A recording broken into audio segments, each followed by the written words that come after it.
नमस्कार, SBT news में आपका स्वागत है। पेश है 3 दिसंबर शुक्रवार शाम 7:15 बजे राजस्थान की बड़ी खबरें। राजस्थान का बहुचर्चित आदर्श क्रेडिट कोऑपरेटिव सोसाइटी घोटाला मामला आज संसद में उठा। आरएलपी सांसद हनुमान बेनीवाल ने लोकसभा में इस मामले को उठाते हुए सरकार से ऐसे घोटालों के दोषियों की संपत्ति नीलाम करने, पीड़ितों को राहत दिलाने के लिए फास्ट ट्रैक कोर्ट बनवाने और सजा का सख्त प्रावधान करने की अपील की। सांसद बेनीवाल ने कहा कि आदर्श क्रेडिट कोऑपरेटिव सोसाइटी के संचालकों ने राजस्थान ही नहीं बल्कि देश के कई राज्यों में अपना नेटवर्क बिछाकर निवेशकों के हजारों करोड़ रुपए लेकर घोटालों को अंजाम दिया। सरकार की ओर से कपड़े और जूते पर जीएसटी 5 से बढ़ाकर 12% किए जाने का पुरजोर विरोध शुरू हो गया है। इसी कड़ी में राजस्थान प्रदेश confederation of all India traders की ओर से शुक्रवार को धरने का आयोजन किया गया। इसमें व्यापारियों ने जीएसटी वृद्धि का पुरजोर विरोध किया। व्यापारियों ने कहा कि हम सबने किसान आंदोलन होते देखा है, अभी वो आंदोलन खत्म भी नहीं हुआ है, उस पर दूसरा आंदोलन कराने की तैयारी सरकार कर रही है। राजस्थान में शुक्रवार रात से एक नए पश्चिमी विक्षोभ का असर दिखाई देगा। इसके चलते अगले 4 दिन तक दिन व रात के तापमान में बढ़ोतरी होने के संकेत मिल रहे हैं। मौसम विभाग की माने तो 7 दिसंबर के बाद तापमान में गिरावट होगी और सर्दी फिर से जोर पकड़ेगी। हालांकि राजस्थान में 2 दिन तक कुछ इलाकों में हुई बारिश के चलते शुक्रवार सवेरे तापमान में गिरावट दर्ज की गई है। कई जिलों के न्यूनतम तापमान में 2 से 6 डिग्री तक गिरावट हुई। सीकर में फतेहपुर का तापमान 4.2 डिग्री पर आ गया है। बजरी खनन से सुप्रीम कोर्ट की ओर से रोक हटाने के बावजूद अभी तक लोगों को सस्ती बजरी मिलना शुरू नहीं हुआ है। इसकी मुख्य वजह 23 दिन बाद भी राज्य सरकार की ओर से बजरी खनन के आदेश जारी नहीं करना है। इसके चलते जरूरतमंदों को अभी भी बजरी माफियाओं से महंगे दामों पर बजरी खरीदनी पड़ रही है। ऐसे लोगों को तो ज्यादा पैसा बजरी खरीदने में देना ही पड़ रहा है। सरकार को भी रोजाना करीब 1 करोड़ रुपए के राजस्व का नुकसान हो रहा है। टोंक जिले से बनास नदी बजरी का बहुत बड़ा स्रोत है। सवाई माधोपुर में कैटरीना कैफ और विकी कौशल की शादी की तैयारियों को लेकर जिला प्रशासन की ओर से कलेक्ट्रेट सभागार में बैठक हुई। बैठक में event company, bus service, security company, जिला प्रशासन के आला अधिकारी ने भाग लिया। कलेक्ट्रेट में आयोजित बैठक में शादी में व्यवस्थाओं को लेकर चर्चा की गई।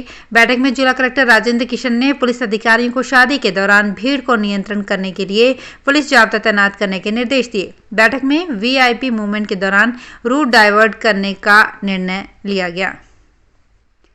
जयपुर में 12 दिसंबर को होने वाली कांग्रेस रैली की तैयारी बैठक के 2 दिन बाद पूर्व मंत्री बृजकिशोर शर्मा कोरोना पॉजिटिव पाए गए हैं।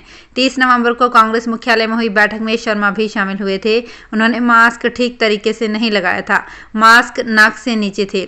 उनके साथ शामिल लोगों पर अब संक्रमण का खतरा मंडराने लगा है। उनके आसपास तो कई मंत्री और विधायक थे। बैठक से पहले भारी भीड़ के बीच बृजकिशोर कई नेताओं से मिले थे। चित्तौड़गढ़ जिले के महिला एवं बाल हॉस्पिटल में गायनिक डॉक्टर सहित अन्य कई विशेषज्ञों की कमी के चलते विधायक चंद्रभान सिंह आक्या ने मुख्यमंत्री और चिकित्सा मंत्री को पत्र लिखकर नए डॉक्टर्स की नियुक्ति की मांग की है। जिले के सबसे बड़े हॉस्पिटल में गायनिक डॉक्टर ने 30 नवंबर को स्वैच्छिक सेवानिवृत्ति ले ली। अब एक भी गायनिक डॉक्टर अस्पताल में नहीं है। इसके अलावा शिशु रोग विशेषज्ञ में भी केवल 3 ही डॉक्टर हैं, जिनमें से 2 की ड्यूटी तो कैंप में लगी है। हॉस्पिटल में कई चिकित्सा अधिकारियों की कमी चल रही है।